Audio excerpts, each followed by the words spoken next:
بە میوانداری بەڕێز سەردار عەبدوڵڵا چاودێری سیاسی گفتوگۆ لەبارەی بارودۆخی عێراق و ململانیەکانی نێوان ئێران و ئەمریکا دوای کوشتنی قاسم سلەیمانی هەروەها ڕۆڵی کورد و مەترسیەکانی ئەو بارودۆخە لەسەر هەرێمی کوردستان دەکەین. کاک سەردار سڵاوتان لەبێت و سپاس بۆ ئامادەبوونی بەڕێستان. سڵاو لێوە و لە بینەرانی بەڕێزیش. سپاس. عێراق چۆن مامەڵە لەگەڵ کەیسی کوشتنی قاسم سلەیمانی و ئەبوو مەهدی موهەندیزا دەکات؟ لێکەوتەکانی کوژرانی ئەو ڕووداوە یاخود هەڵگیرسانی ئەم ڕووداوە چی دەبن؟ عێراق هیچی پێ ناکرێت. چۆن هیچی پێ ناکرێت؟ هیچ پێ ناکرێت. عێراق ناتوانێت لەناو دووسێ ئاگری زۆر ناخۆشە هەرێکێشانەی سووتێنێ و عێراق بە ناحاڵی و بە نەزانی خرای ناو دۆخی حکوومەتی کاربەڕێکرد.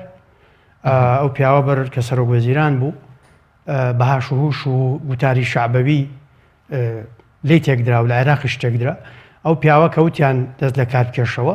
کاک سەردار کێ لی تێکدا؟ گوتاری شعبەوی و هاشوش لی تێکدا. هاشوش و فشەی گوتاری شعبەوی کە بۆتە مڵازم و ڤایرۆسی سیاسەتی کردو بە سێرک. گوتاری شعبەوی سیاسەتی کردو بە سێرک. کێ لە پشتی بوون؟ گوتارە شعبەوە تازە نییە، گوتارە شعبەوە کۆنە لە عێراقیش و لە کوردستانیشا بەداخەوە زۆر بەهێزە، تا ئێستش زۆر بەهێزە. هیوادارم عیلاجێکی بۆ بدۆزینەوە ڤایرۆسە تا بەردەوام بێ ماڵوێرانی بەدوای خوای هێنێ. ئەم پیاوە وتی بەعام بە سەدری وتی کاکە تۆ عامری ڕێککەون لەسەر کەسێک کابینە پێک بێنێ من ئیستیقالەکەم لیان کرد بە هەڵڵا و حەزی لە پۆستەکەی و کورسەکەی جێ نایڵێ و نووساوە کورسەکەەوە وایان کرد. جەوێک دروست بوو کە مەرجعەیە وتی بڕۆ عادل لە ساعتێکە ڕۆی لە 1 ساعتە ئیستیقالەکەی نووسی. توانیان بەدیل دیاریکەن نەبوونی بەدیل وەلبەدیلش ناتوان دیاریکەن إلا ئێمە وتمان إلا تەفاهمێکی ئێرانی ئەمریکی و لە مەوزوعی تەکلیفکردنی حەسان دیابەوە لە لوبنان ئێران تەسعید دەکات لە عێراقیش تەسعیدی کرد و لەوێش تەسعیدی کرد. باش بەڵێ کاک سەردار بەڵام سەرۆکوەزیرانی کاربارەکەری عێراق لە ڕێگەی وتەبێژەکەیەوە ئەمڕۆ باسی لەوە کردووە کە چالاکی وە جوموجۆڵی هێزەبیانەکان سنووردار دەکرێت. چۆن هیچی پێ ناکرێت؟ ئەم قسەیە لە کوێوە دێت؟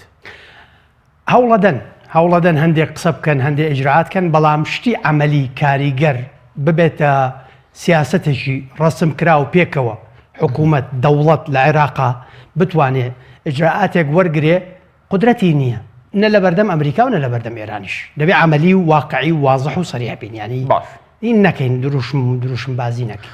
کاک سەردار دەکرێت بڵین کە ئەمریکا بەو کاری کردی پلانەکەی بەسەر خودی ئێراندا شکاندەوە هەروە ئەو پلانانە چین کە زۆر جار باز دەکرێن قاسم سلەیمانی ویستویەتی دژی ئەمریکا لە ناوچەکە بیان کات بۆیە ئەم ئۆپراسیۆنە بە سەریدا جێبەجێکراوە.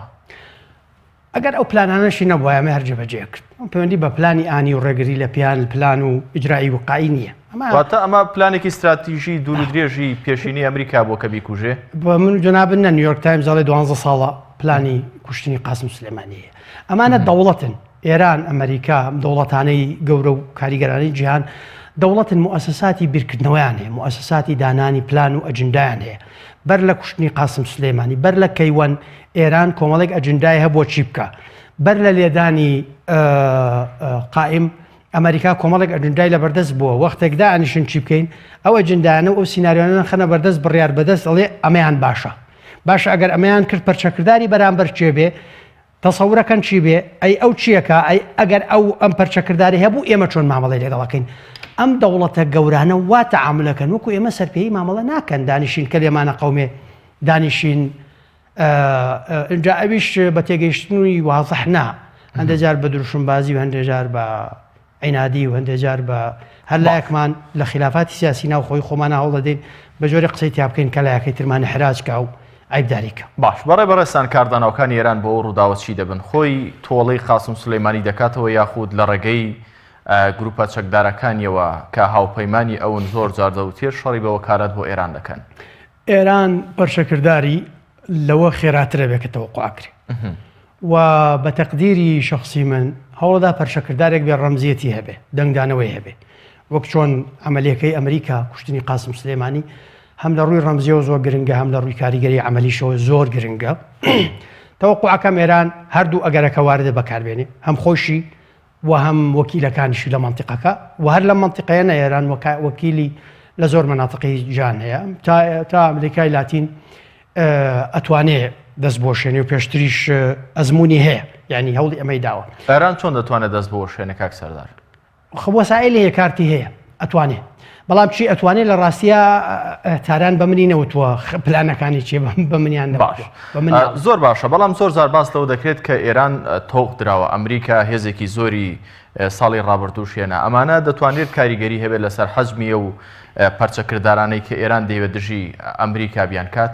ئەزانی من دەمێ ئەم مەوزوع ڕە بکەینەوە بە وەزعی هەرێمی کوردستانەوە جوابیان پرسیارەت و مدخەلێک بێ بۆ زۆر باشە لەسەر ئەمەش پرسیارمان هەیە. بەڵێ زۆر باشە من پێم وایە لە حاڵەتی جەنگی هەمەلایەن جەنگی شامل ئەگەر ئێران و ئەمریکا بیانەوە جەنگی شامل بکەن ئەو وەختە قسەیەکی ترمانە بێ ئەو وەختە شەڕەکە زۆر خوێناویترە بێ و زۆر عنیفترە بێ ئەگەر ئێران و ئەمریکا بیانەوە بگەێنە جەنگی شامل بە تەقدیری شخصی من طبعا ئەمانە ئەگەرن بەڵام تەقدیری شخصی من ئەم ئەگەرە دوورە نە ئێران قدرەتی جەنگی شاملی هەیە لەگەڵ ئەمریکا لەم تۆقیتەیە نە سەرۆکی ئەمریکاش ئێستا جەنگی شاملیەوێ ئێستا دوای ئەو زەربەی ئەمریکایەکان هەوڵەدەن احتیوای چەند پەیامێکیان بۆ ئێرانەکان ناردووە بۆی تەخفیفیکەن و ئامادەن تەفاهم بکەن ئامادەن هەندێک امتیازدەن بە ئێران پەرچەکردداری نەبێ هەموو ئەمانە کراوە لە کەناڵی دیبلۆماسیەوە هاوکاتیش وەساتە زۆرە هەوڵی وەساتە چەند مانگێکە پاکستان خەریکە کویت خەریکە قەتەر خەریکە عومان خەریکە یابان خەریکە گەر لەبیرتان بێت چەند مانگێک لەمەوە پێش سەرۆک وەزیرانی یابان نامەیەکی برد خەمەنەئی بینی ئەسڵ نامەکەی لێ وەرنەگرت هەرتی وەریش لێ وەرناگرم پێش ئەم گرژەی ئەخیر حەسەن ڕوحانی لە یابان بوو لێرەوە دەبێت نقطەیەک تریش هەیە بڵێن ئایا کوشتنی قاسم سلێمانی کاریگەری لەسەر سراعی باڵباڵێنی ناو ئێران خۆی چیە ئەمە مەسئلەیەکی یەکجار گرنگە کە بەداخەوە قسەی لێ ناکرێت. باش کاریگەری چییە؟ ئەگەر بە کورتی چووکە پرسیاری تریشمان دەبێ بزانین کاریگەری چیە ئەمە مەلەفێکە ئاوا جوابی نادێنەوە ئەکید کاریگەری هەیە بێ دانیشین قسەی تایبەتی لێ بکەین چونکە ئەمە مەلەفێکە کە قسە زۆر هەڵەگرێت. واتە ئەمریکا بەمەبەست قاسم سلێمانی کوشتۆ بۆی کە ئەو باڵباڵێنانەی ناوخودی ئێران بە جۆرێک لە خازانجی ئەمریکا بشکێتەوە ئەمریکا 100 هەدەفی پێکاوە لە کوشتنی قاسم سلێمانی باش 100 هەدەف نەگێک هەدەف. زۆر باشە بابینە سەر هەرێمی کوردستان بۆ پێی کە هەرێمی کوردستان هەر لە چوارچێوە لە سیاقی عراقدایە وەڕووداوەکانی هەموو لە عراق ڕوودەن کاریگەریان لەسەر هەرێمی کوردستان چی دەبێت؟ کاریگەریان زۆرە بێ بەڵام من پێم وایە هەرێمی کوردستان لە هەموو وەختێکترە بێت لایەندارتر بێ لەبینی ئێران و ئەمریکا هەرێمی کوردستان دەبێت لایەندارێکی تند و بەهێز و بێپێچ و پەنای هەرێمی کوردستان بێت. ئێمە لە سیاسەتە لایەنداری و بێلایەنی ئامانج و پێوەری ئیشی سیاسی نییە ئامانج و پێوەری ئیشی سیاسی یەکشتە بەرژەوەندیە تحقیقی بەرژەوەندی و پاراستنی ئاسایشی نەتەوایەتیە هەموو دەوڵەتانی جیهان و هەموو سیاسەکانی جیهان لەسەر ئەم بنمایە کارەکە. بەڵام کاک سەردار هەرێمی کوردستان دەتوانرێت ئەم لانداریە بکات تەنها لایەنی خۆی بێت؟ ئەتوانێت زای بۆ ئەتوانێت وەختی قەرارماندا لایەنداری خۆمان بین تحقیقی بەرژەوەندەکانی خۆمان بکەین ئەو وەختە ناچارە بین ڕوئیەکی ڕوونمان هەبێ چۆن مامەڵە لەگەڵ ئەم دۆخانە بکەین ئێمە نابێ قەرارماندا بێ بێلایەن بین و لە قودرەتمانە نەبێ ئەیکەوە قەرارماندا و نەمانتوانی بێلایەن بین ئەی ئەو وەختە تێیەکەوین ئەمە بۆیە سیاسەتکارێکی زۆر ورد و معقەدە و بە هەموو کەس ناکرێ و بە هەموو عەقڵێک ناکرێ ئەبێ ئەم وردەکاریانە بزانێ چۆن لە بینی ئەو ئاگرانە یاریەکە لە بینی ئەو لوقمانە یاریەکە ئەگەر قەرارماندا بەرژەوەندیمان چییە ئەمنی قەومیمان چییە کۆک بین لەسەر ڕوئیەک هەمومان راپۆرتەکەی ئێوەش شتی زۆر جوانی تیا بوو بەتایبەتیش ئەم بۆ ئەوەی ئەو یەک ڕوئیمان هەبێ ئەبێ یەک ڕیزەکەمان بەقووەتکەین لە هەموو کاتێک زیاتر قیادەی کوردستانی پێویستی بە یەک ڕیزی و یەک ڕوئیە و یەک دەستی و یەک قەراری هەیە کە ئەمەمان کرد ئەو وەختە ئەی ئەمە نەمانتوانی بێلایەن بین خۆتە بێ بزانین جوابی ئەو پرسیارەمان پێشوەخت هەبێ ئەی کە کەوتین ئەو دۆخەوە چیەکەین ئەجندامان هەبێ ئەمە یەک دۆخێک دێتە پێشەوە ڕەنگە پێویست کات تۆ لایەندار بی بەڵام کە باسی ئەوەم کردوتم بیکەینە مەدخەل لە پرسیارەکەی پێشووترتان ناوتم بیکەین بە مەدخەل ئەمە ئەبەستمەوە بۆ حاڵەتی جەنگی شاملەوە ئێران و ئەمریکا تەنها لە حاڵەتی جەنگی شاملە ڕەنگە بەرژەوەندیان لەوەیە هەبێ یا ناچار بن ئەم دۆخە سەقامگیرە باشەی هەرێمی کوردستان تێک بدەن ئەگینا حاڵەتی کە ئەوەش من بە ئەگەرێکی دوورم زانی ئەگەر لە بیرتان بێوتم نە ئێران توانای جەنگی شاملی هەیە نە سەرۆکی ئەمریکاش تا هەڵەبژێردرێتەوە تا کۆتایی ئەمساڵ ئەو جەنگە شاملی ئەوێ نایەوێ ئەمێنێتەوە مناوەشاتەکەن هەرێمی کوردستان ئێران هیچ بەرژەوەندیەکی لەوە نییە لە حاڵەتی غەیری جەنگی شامل هەرێمی کوردستان و ئاسایش و ناسەقامگیری هەرێمی کوردستان تێک بدا نەوعێک ئەویش پێویستی بە نەوەیەک لە سەقامگیری لە هەرێمی کوردستان هەیە ئەمریکاش لە هەموو کەسێک زیاتر لە کوردیش زیاتر